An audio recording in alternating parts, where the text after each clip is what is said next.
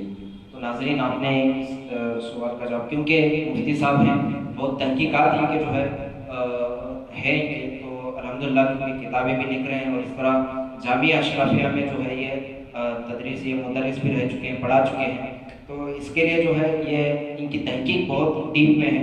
تو اس کے لیے ان کے جوابات بھی ماشاءاللہ علمی انداز میں ہوتے ہیں. تو اسی طرح جو ہے کیا کان میں اور آنکھ میں دوا وغیرہ بھی ڈال سکتے ہیں؟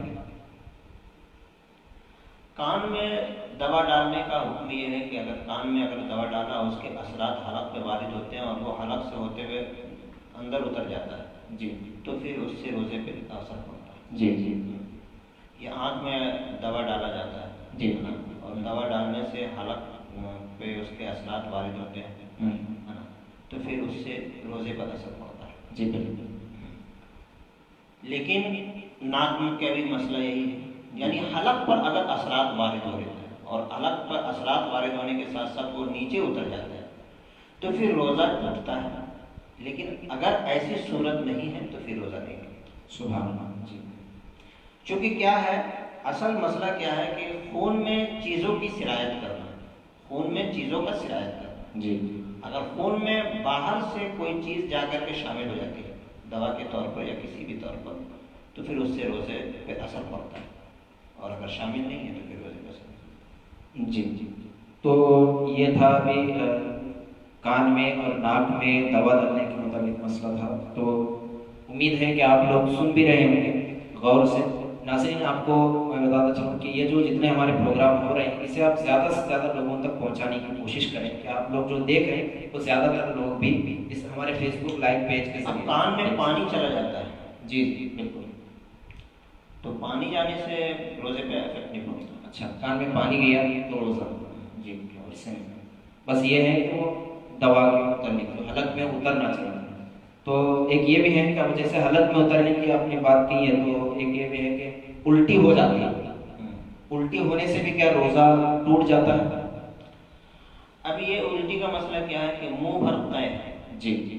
منہ بھر قے کا مسئلہ یہ ہے کہ اگر جان بوجھ کر کے کسی نے منہ بھر قے کیا، جان بوجھ کر کے اگر کسی نے قے کیا، مانگ لیا انگلی ڈال کر کے قے کیا کسی نے، بالکل، تو اس سے روزہ ختم ہو جاتا ہے. لیکن بے اختیاری قے آتا ہے، اور منہ بھر قے آتا ہے، یعنی اچانک اپنے آپ کے آ جاتی ہے، الٹی آ جاتی ہے، تو اس سے روزہ نہیں ٹوٹتا. جی. لیکن اگر اس کے کچھ دانے اگر آپ نے نگل لیے، الٹی ہو گئی، منہ میں تھے، اندر پھر نگل لیے تو پھر اس سے روزہ ٹوٹ جاتا ہے. تو ناظرین دیکھیں ماشاءاللہ کتنے بہترین انداز میں مفتی صاحب نے اس کا جواب دیا.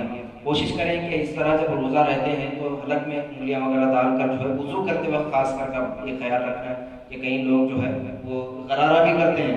کبھی وضو کے حالت میں جو ہے کئی لوگ غرارہ کرتے ہیں. غرارہ جو کرتے ہیں وضو کی حالت میں ان کو پتہ ہے کہ ہم روزے سے ہیں، جی، امکان ہے کہ حلق کے نیچے پانی اتر جائے گا، اور اتر گیا تو روزہ گیا. اچھا، تو حلق سے نیچے پانی اتر گیا تو روزہ چلا جائے گا. تو ناظرین یہ بات کو آپ دھیان رکھیں کہ جب بھی روزہ رہو تو اس طرح کی حرکتیں نہ کریں، اور بالخصوص یہ یاد رکھیں کہ روزے کی حالت میں اتنا بھی نہ کھائیں کہ وہ الٹی ہو جائے. کہیں لوگ اتنا کھا لیتے ہیں کہ وہ باہر آ جاتا ہے، ایسے ہی سو جاتے ہیں تو وہ الٹی کی صورت میں باہر نکل جاتا ہے. تو یہ اس بات کا خاص کر کے آپ کو خیال رکھنا ہے کہ ہمیں روزے کی حالت میں. اور دوسرا اب یہ بھی ہے کہ حالت روزہ میں جو ہے وہ خوشبو یا تیل سر کو لگا سکتے ہیں، یعنی سرما لگا سکتے ہیں کہ نہیں؟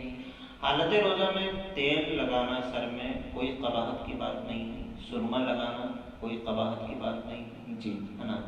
خوشبو لگانے میں کوئی قباحت نہیں، بلکہ خوشبو لگانا تو سنت ہے. جی تو اس سے روزے پہ اثر نہیں پڑتا. اچھا. تو یہ اور یہ بھی ہے کہ حجامت وغیرہ بنا سکتے ہیں روزے کی حالت میں حجامت، کیونکہ بتایا جاتا ہے کئی لوگوں کے اندر ہے یہ بہت ساری باتیں ہیں کہ یہاں کے حساب سے جو ہے کہ جو حجامت اگر آپ کو بال کٹانا ہے تو وہ 12 بجے کے اندر کٹانا ہے. اسی طرح آپ کو نہانا بھی ہے تو وہ 12 بجے کے اندر نہانا ہے. اس طرح کے جو بھی چیزیں آپ روزوں میں کرنا ہے تو وہ بتایا جاتا کہ 12 بجے کے اندر کرو، 12 بجے کے اندر. تو یہ لوگوں کے اندر ابھی ہیں تو روزے کی حالت میں بال وغیرہ کٹانا ابھی یہ اور نہانا ایسا کچھ ہے نہیں. بال تو خیر آپ کا بڑھ گیا ہے تو آپ کو تو کٹانا ہی ہے. جی سر کا بال آپ کا بڑھا ہوا ہے. اب یہ بھی ہے نا کہ ہر ایک چیز جو ہے آپ کے ہاتھ اور پیر، اس طرح انگلیاں، آنکھیں، یہ سب روزہ رہتے ہیں، اسی طرح بال بھی روزہ رہتے ہیں. تو یہ بھی کانسیپٹ ہے. نہیں، بال آپ کا سر کے بال بڑھ گئے ہیں ہے نا. تمام اعضاء سے غلط اعضاء کو غلط چیزوں میں یوز نہ کرنا یہ روزہ ہے. جی جی جی. اعضاء کو غلط چیزوں میں یوز نہ کرنا یہ روزہ ہے. آنکھوں کا روزہ یہ ہے کہ بد نگاہی سے پرہیز کرے. اچھا. زبان کا روزہ یہ ہے کہ گالی گلوچ نہ کرے ہے نا. فکر کا روزہ یہ ہے کہ غلط بات نہ سوچے. ہاتھ کا روزہ یہ ہے کہ غلط چیزوں کو نہ پکڑے. پاؤں کا روزہ یہ ہے کہ غلط جگہ پہ نہ جائے. تو یہ غلط یوز سے بچنے کا نام، اعضاء کو غلط استعمال میں لانے سے بچانے کا نام روزہ ہے نا. لیکن یہ نہیں ہے کہ اب سر کا بال اگر بڑھ گیا ہے تو اب اس کا تو سر کا بال اگر آپ بڑھ گیا ہے تو اس کو تو آپ کٹائیں گے تو کوئی دقت نہیں ہے. آپ کسی بھی وقت دن بھر میں کسی بھی وقت آپ کٹا سکتے ہیں. جی، اس میں کوئی شرعی طور پر کوئی قباحت میری نظر سے تو نہیں گزرا. بالکل. تو ناظرین، آپ حالت روزہ میں جو ہے وہ نہا بھی سکتے ہیں اور بال بھی کٹا سکتے ہیں. یہ نہیں کہ 12 بجے کے اندر ہی کرنا ہے، تو 12 بجے کے بعد بھی جو ہے حالت روزہ میں آپ یہ سب کچھ جو ہے کر سکتے ہیں. تو یہ اور ایک سوال یہ ہے کہ حالت روزہ میں بدن سے اگر خون نکل جائے، اگر روزہ ہے تو کوئی چوٹ وغیرہ لگ گئی، کچھ کام کر رہے تھے تو انگلی سے خون بہنا شروع ہو جاتا ہے یا پیر سے خون بہنا شروع ہو جاتا ہے، یا تو کبھی کبھی منہ سے بھی یا ناک سے بھی، کیونکہ گرمی ہے، گرمی کی وجہ سے بھی جو ہے ناک سے بھی خون بہتا ہے، تو بدن سے کہیں سے بھی جو ہے وہ خون بہتا ہے، تو اس کا شرعی حکم کیا ہے؟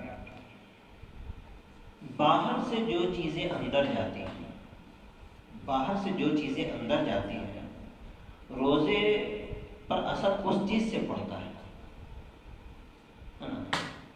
اور اندر سے جو چیزیں باہر آتی ہیں اس سے روزے پہ اثر نہیں پڑتا. اب جیسے مثال کے طور پر خون کا بدن سے نکل جانا، یہ اندر سے باہر آ رہا ہے، جی، اس سے روزے پر کچھ اثر نہیں پڑے گا.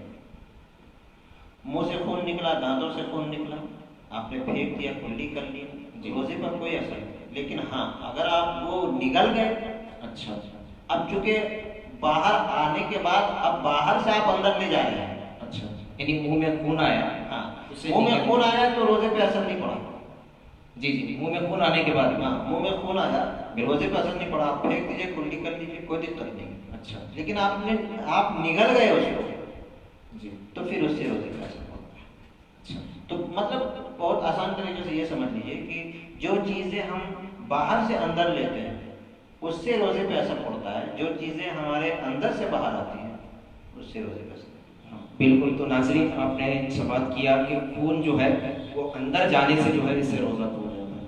بس باہر اگر کسی کا اندر لینے سے، جی، منہ میں اگر اندر چلا جائے تو اس سے جو ہے روزہ ٹوٹ جاتا ہے. تو اسی طرح جو ہے ابھی حالت روزہ میں لعاب کے نکلنے میں یعنی شرعی حکم کیا ہے؟ کہ ابھی کئی لوگ جو ہیں ان کے اندر بھی بہت سارے کانسیپٹ بن گیا ہے کہ ابھی جو ہے لعاب یعنی تھوک جو ہے جمع ہو جاتا ہے، تو ابھی وہ نکلتے نہیں ہیں، یا تو بار بار جو ہے وہ تھوکتے رہتے ہیں، بار بار جو ہے وہ تھوکتے رہتے ہیں، تو اس کے بارے میں بھی روزے کو کیا اثر پڑے گا، اس کا شرعی حکم بتا دیجیے گا۔ اب اس کا دو یہ ہے۔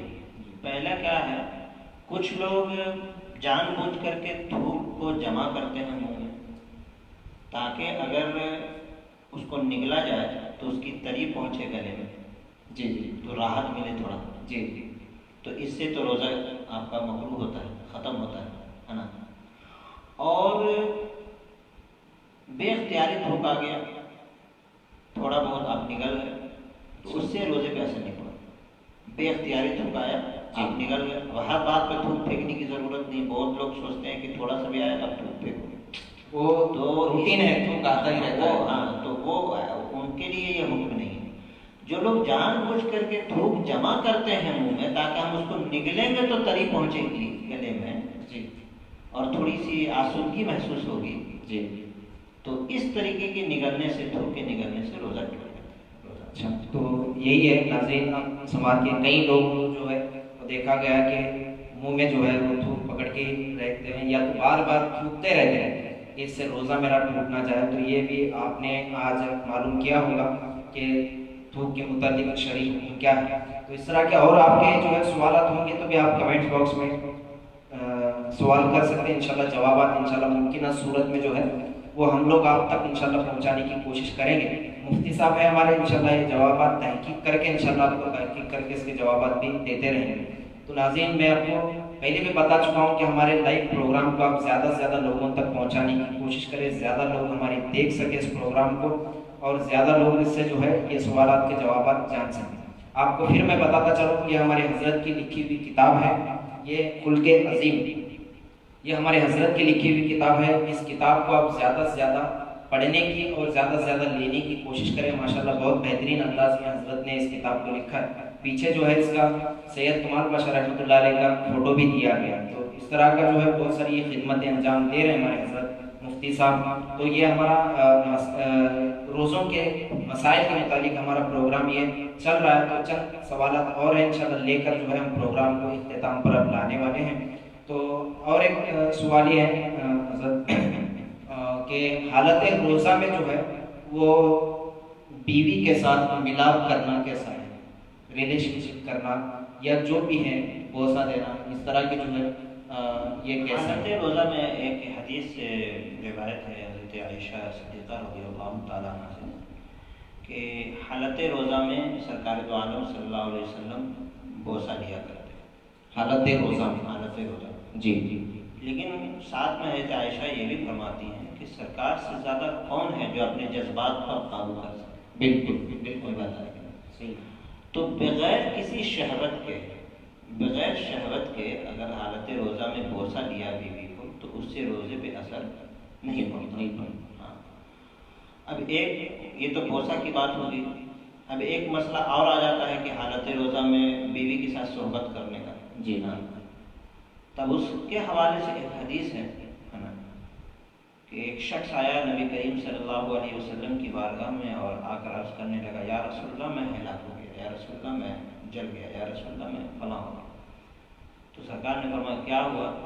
تو اللہ کے رسول صلی اللہ علیہ وسلم، تو اس شخص نے عرض کیا، یا رسول اللہ میں نے حالت روزہ میں اپنی بیوی کے ساتھ مجامعات کر دی، اللہ، اب کیا ہوگا؟ تو سرکار نے فرمایا کہ 3 کفارہ ہے اس کا۔ پہلا کفارہ کیا ہے؟ پہلا کفارہ ہے کہ پے در پہ 2 مہینہ روزہ رکھنا، 60 روزے رکھنا، 60 روزہ، جی، یعنی کسی نے جو ہے حالت روزہ میں اپنی بیوی کے ساتھ ملاپ کر لیا، جی جی، تب یہ شریعت کا حکم آئے گا کہ پے در پہ جو ہے وہ 60 روزے رکھیں، جی آگے۔ اور اس کے علاوہ 60 مسکینوں کو کھانا کھلانا 2 ٹائم بھر پیٹ، جی جی، یعنی یہ ہوگا 60 روزے بھی رہنا ہے اور نہیں اور کھانا بھی کھلانا، کفارہ ایک ہی ہوتا ہے، جی یا تو آپ روزہ رکھ لیں، جی، یا تو آپ 60 مسکین کو کھانا کھلائیں۔ یا تو ہم لوگ 60 روزے رہ سکتے ہیں، اگر نہیں رہ سکتے 60 روزے تو ہم لوگ جی 60 مسکین کو کھانا کھلانا 2 ٹائم پیٹ بھر کے، جی جیسے کہ قرآن کریم میں آیا ہے فدیۃ طعام مسکین. جی اور تو وہ شخص جو ہے اس نے کہا کہ یا رسول اللہ نہ ہم 60 مسکین کو کھانا کھلانے کی طاقت رکھتے ہیں نہ ہم 60 روزہ رکھنے کی صلاحیت رکھتے ہیں. تو سرکار نے فرمایا تو سرکار دو عالم صلی اللہ تعالیٰ علیہ وسلم کی بارگاہ میں اسی وقت کھجور کا ایک ٹکڑا رکھا ہوا تھا. جی تو کہا کہ غریبوں میں تقسیم کر دو اس کو. جی تو اس شخص نے کہا کہ یا رسول اللہ میرے سے زیادہ غریب کون ہے؟ جی تو سرکار مسکرا پڑے. جی اللہ کے نبی صلی اللہ علیہ وسلم نے فرمایا ٹھیک ہے یہ لے لو اور اپنے گھر والوں میں تقسیم کرو. سبحان اللہ. جی یعنی وہ اتنا غریب تھا کہ وہ مسکینوں کو کھانا بھی نہیں کھلا سکتا تھا، روزہ بھی نہیں. روزہ بھی نہیں رکھ تو سکتا تھا. کہنے کا مقصد یہ ہے جی کہ حالت روزہ میں ہے نا بیوی سے مجامعت کرنا جی یہ درست نہیں ہے. اچھا تو حالت روزہ جی تو اس کا کفارہ بھی یہی ہوگا. اس سے روزہ ختم ہو جاتا ہے. ناظرین آپ نے سماعت کیا کہ اس طرح کئی لوگ جو ہے ہمارے پاس سوالات بھی آئے ہوئے تھے کہ حالت روزہ میں اگر اس طرح ہو جائے تو ہمیں کیا کرنا ہے. تو آپ نے اس کا جواب بھی سماعت کیا کہ حالت روزہ میں اگر کسی نے ایسا کیا تو اس کے لیے جو ہے کفارہ یہ ہوگا کہ وہ 60 روزے رکھے یا تو جو ہے 60 مسکینوں کو کھانا کھلائے، یعنی 60 مسکینوں کو کھانا کھلائے. اگر جی 2 ٹائم اگر یہ 60 مسکینوں کو کھانا کھلانے کے حساب سے اگر ڈیلی کھلانا ہے یا اگر ایک ساتھ 60 مسکینوں کو اگر کھانا کھلانے کی بات جب آئی تو ڈیلی کے حساب سے اگر پکڑ کے چلیے گا کہ اگر وہ 200 روپے کے حساب سے یا 300 روپے کے حساب سے جو 2 ٹائم کے کھانے کا جس سے وہ مسکین بالکل یہ ہو جائے پیٹ بھر کے کھانا کھا لے. جی اتنی رقم بھی اگر آپ دے دیتے ہیں رقم تو ناظرین اگر یہ ہم لوگ اگر رقم بھی دے دیتے ہیں تو پکڑ کے چلیے 200 روپے کے حساب سے ڈیلی کا، اس حساب سے ہم لوگ 60 کو کیلکولیٹ کرنا ہے 60 کے حساب سے.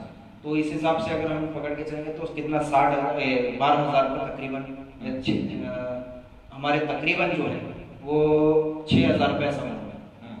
تو یہ خیرات کر سکتے ہیں یا اس پھر اس یہ خیرات کر سکتے ہیں. اگر نہیں ہوا تو یہ بھی کر سکتے ہیں. تو اب خیرات کرنے کی بات جب آئی تو مدرسے کو وغیرہ دے سکتے ہیں. نہیں وہ جو خیرات کا کفارہ کا جو خیرات ہے وہ سرکار دو عالم صلی اللہ تعالیٰ علیہ وسلم ہی کے ساتھ خاص ہے. اچھا وہ جو روایت ملتی ہے اس کی جی وہ سرکار کے ساتھ خصوصیت ہے. جی ایک اور کفارہ ہے، 3 کفارہ ہوتا ہے. ایک 60 مسکین کو کھانا کھلانے کا کفارہ جی اور 60 روزہ رکھنے کا کفارہ ہے. اور ایک اور کفارہ جو میرے ابھی ذہن میں نہیں آ رہا ہے جی وہ 3 کفارہ ہوتے ہیں. یہ صدقہ کا جو ہے نا یہ صدقہ کا معاملہ یہ سرکار کے ساتھ خاص تھا. اچھا یہ ہر کسی کے لیے نہیں ہے. اچھا تو ہر کوئی جو ہے نہیں سکتا نہیں، تو اس کے لیے کیا کر سکتے ہیں؟ وہی مطلب روزہ رکھے یا پھر کھانا کھلائے. اچھا تو صدقہ نہیں دے سکتے. تو اور یہ ہمارے جو ہے کچھ سوالات آپ تک آئے ہوئے تھے. اسی طرح جو ہے اور ایک لاسٹ ہمارا اور 2-3 آخری سوالات ہمارے پاس آئے ہوئے ہیں کہ کئی لوگ جو ہے وہ افطار کرنے کے بعد جیسی افطار کرتے ہیں جیسی افطار ختم ہو گئی یہ روٹیاں وغیرہ رکھے ہوتے ہیں، بہت سارے سالن وغیرہ اس طرح کے رکھے ہوتے ہیں، یہ کھانا کھاتے برابر جو ہے فوراً نماز کے لیے کھڑے ہو جاتے ہیں. تو ان کے اندر وہ لذت ابھی باقی رہتی ہے منہ کے اندر کھانے کی. تو اس انداز میں جو ہے وہ نماز پڑھنا ان کا کیسا ہے؟ اب یہ دیکھیے وضو جیسے کہ وضو بتایا جاتا ہے نا کہ وضو کرنا، ہاتھوں کو دھونا، چہرہ دھونا، یہ مکمل ایک وضو ہے. اسی طریقے سے چھوٹا وضو کہتے ہیں اس کو، مطلب کلی کرنا. جی اگر کوئی کھانا کھایا ہے تو اس کو چاہیے کہ کلی کر لے. کلی کر کے منہ میں دانتوں میں جو کھانے کے اثرات موجود ہیں وہ کلی کر کے گلالہ کر کے نکال لیں تاکہ جب خدا کی بارگاہ میں کھڑا ہو تو منہ صاف رہے گا. چونکہ اس سے کلام الہی تلاوت کرتا ہے تو اسی لیے کہا گیا کہ کلی کر کے ہی نماز میں شامل ہو. بالکل. تو کلی کر کے جو ہے ہمیں نماز میں شامل ہونا ہے. تو اسی طرح جو ہے ابھی روزے کی جیسی دعا پڑھائی جاتی ہے، جیسی دعا جو ہے وہ روزہ پہلے افطار کر لینا ہے یا دعا پہلے پڑھنا ہے؟ پہلے جیسے اب اس میں یہ مسئلہ ایسا ہو گیا ہے کہ ابھی ایک طریقے سے مختلف ہی مسئلہ ہے جی، اس میں اختلاف ہے. حضور اعلیٰ حضرت نے تحقیق پیش کی ہے کہ پہلے افطار کیجیے پھر بعد میں دعا پڑھیے. جی چونکہ اور بہت لوگ اس رواج پر ہیں کہ پہلے دعا پڑھ لیتے ہیں پھر جو ہے افطار کرتے ہیں. تو جہاں پہ جیسا رواج ہے جی ہے نا اس رواج پر آپ عمل کر سکتے ہیں. اس میں کوئی یعنی پہلے روزہ بھی پڑھ سکتے ہیں اس کے بعد دعا بھی پڑھ سکتے ہیں، یا تو پہلے دعا بھی پڑھ سکتے ہیں اس کے بعد روزہ بھی، دونوں بھی چل جائے گا سب کچھ، یہ نہیں حاجت نہیں. تو رواج کے اوپر ہے. اگر جہاں پہ مان لیا ایسا رواج ہے کہ نہیں پہلے افطار کرتے ہیں پھر بعد میں دعا پڑھتے ہیں تو وہاں اسی پر عمل کر لیا جائے، اس پر شدت نہ اپنائی جائے کہ نہیں پہلے یہ کیا کہتے ہیں دعا پڑھیے پھر افطار کیجیے. اور جہاں پر یہ رواج ہے کہ پہلے دعا پڑھ لیتے ہیں پھر افطار کرتے ہیں تو وہاں پہ وہ لوگ شدت نہ اپنائیں کہ نہیں پہلے افطار کیجیے پھر دعا پڑھیے. تو جہاں پہ جیسا رواج ہے وہاں پہ وہ عمل کر سکتے ہیں. بالکل. تو جس انداز سے آپ کو مناسب لگے اس انداز سے آپ جو ہے وہ کر سکتے ہیں. یہ ہمارا پروگرام کا آخری جو ہے ایک سوال آیا ہوا تھا، انشاءاللہ وہ بھی لے کر ہم لوگ بیان پروگرام کو جو ہے وہ اختتام پر لاتے ہوئے ایک بھائی نے جو ہے وہ سوال کیا ہوا تھا کہ کسی انسان کا جو ہے وہ انتقال ہو جاتا ہے اور اس کے جو ہے زندگی اس کی کیسی گزرتی وہ کیا ہے اللہ بہتر جانتا ہے، وہ گناہ گار تھا یا کیا تھا، لیکن اس کے گناہ کچھ ظاہر ہو گئے، کچھ پتہ چل رہے ہیں، تو اس کے گناہوں کی نحوست کی وجہ سے ہم لوگ اسے کیا کافر کہہ سکتے ہیں یا نہیں؟ کافر گناہوں کی وجہ سے کبھی نہیں کہا جا سکتا. گناہ کبیرہ بھی اگر انسان کر لیتا ہے تو گناہ کبیرہ کے بعد توبہ کا دروازہ کھلا رہتا ہے. جی توبہ کر لے اللہ معاف کرنے والا ہے، لیکن اس کو کافر نہیں کہا جائے گا. گنہگار کہا جا سکتا ہے، کافر نہیں کہا جائے گا. ایک بات کافر کہنے کے لیے شرعی طور پر تحقیق ضروری ہے کہ اللہ اور اس کے رسول کی شان میں کیا اس نے گستاخی کی. اچھا جی، اللہ کی شان میں گستاخی کرنے والا کافر ہوگا، سرکار کی شان میں گستاخی کرنے والا کافر ہوگا. عام طور پر صرف گنہگار بندے کو کافر کہنا کسی حال میں درست نہیں ہے. ایک بات تو یہ ہوگی. دوسری بات یہ ہے کہ اگر کوئی مر جاتا ہے، کسی کا انتقال ہو جاتا ہے، تو کبھی بھی اگر وہ کافر نہیں ہے مطلب مسلمان ہے نا. کافر نہیں کا مطلب یہ ہے کہ اللہ اور اس کے رسول کی شان میں اس نے گستاخی نہیں کیا ہے نا. اگر اللہ اور اس کے رسول کی شان میں گستاخی کیا ہے تو وہ کافر ہے. اور اگر نہیں گنہگار مسلمان اگر مر گیا تو بعد میں ان کا نام اس طور پہ نہیں لینا چاہیے کہ وہ ایسے تھے ویسے تھے ویسے تھے. اچھا وہ چلا گیا اور دنیا سے چلا گیا، اس کا سارا عمل خدا کی بارگاہ میں ہے نا. جزا اور سزا کا مالک وہ ہے نا. تو وہ بہتر جانتا ہے کہ اس کے ساتھ کیسا سلوک ہونا چاہیے. ہم اور آپ جج کرنے والے کوئی نہیں ہے کہ ہم بیٹھ کر کے ان کے گناہوں پر چرچا کرنا شروع کرتے ہیں کہ وہ اتنا بدکار تھا، وہ اتنا خطاکار تھا. یہ ہمارے اوپر زیبا نہیں دیتا اور ایک انسانی اخلاق کے بھی خلاف ہے. بالکل. تو ناظرین آپ کے سوالات ہمارے پاس آئے ہوئے تھے، تو یہ جوابات مفتی صاحب نے الحمدللہ بہت ہی پیارے انداز میں آپ کے جوابات آپ کے گوش گزار کیے ہیں. تو ناظرین آپ کا بھی یہ حق بنتا ہے کہ آپ بھی جو ہے اس پروگرام کو ہمارے زیادہ سے زیادہ لوگوں تک پہنچائیں تاکہ وہ بھی اپنے گھروں میں بیٹھ کر جو ہے اس پروگرام کو دیکھ سکیں، اس سے جو ہے فائدہ حاصل کر سکیں. کیونکہ لاک ڈاؤن کی صورت میں ہم لوگوں نے یہ پروگرامز اسٹارٹ کیے. امید ہے کہ انشاءاللہ یہ لاک ڈاؤن کے بعد بھی جو ہے یہ ہمارا پروگرام جو ہے وہ کنٹینیو رہے گا. ہمیں اور ایک اس کے سجیشن کی ضرورت ہے کہ آپ لوگ سجیشن دیں کہ ہمارے پروگرام میں اور کیا کیا ہمیں تبدیلی لانا ہے اور ہمیں کیا کرنا ہے. تو انشاءاللہ آپ کے مشورے انشاءاللہ ہم لوگ جہاں تک مناسب ہوا وہاں تک ہم لوگ لے کر جو ہے اس انداز سے پروگرام کو انشاءاللہ آگے ہم کرنے کی کوشش کریں گے. اور آپ کے اگر سوالات ہیں تو اگر ہو سکتا ہے تو مفتی صاحب کے واٹس ایپ نمبر پہ بھیج دیں، یا تو ہمارا جو پیج ہے مفتی صاحب کا اس پیج پہ آپ دے دیں گے تو انشاءاللہ ہم لوگ وہ آپ کے جوابات بھی لیتے ہیں. اور آخر میں 2-3 بات عرض کر دوں. جی رمضان شریف کا مہینہ چل رہا ہے الحمدللہ، اور لاک ڈاؤن چل رہا ہے. بہت لوگ کام سے دور ہیں ہے نا، اپنے اپنے گھروں میں. یہ بہت اچھا موقع ہے جتنا بھی آپ کو وقت ملے اس وقت میں قرآن کریم سیکھنے کی کوشش کریں، قرآن کریم سیکھنے کی کوشش کریں۔ قرآن کریم اتارا گیا ہے اس کو پڑھنے کے لیے، اس کو سمجھنے کے لیے اور اس پر عمل کرنے کے لیے، اس کو طاق پہ رکھنے کے لیے نہیں اتارا گیا۔ تو یہ بہت اچھا موقع ہے آپ کے پاس وقت، پہلے آپ بہانہ مارتے تھے کہ وقت نہیں ہے، وقت نہیں ہے، کیسے ہم قرآن شریف سیکھیں۔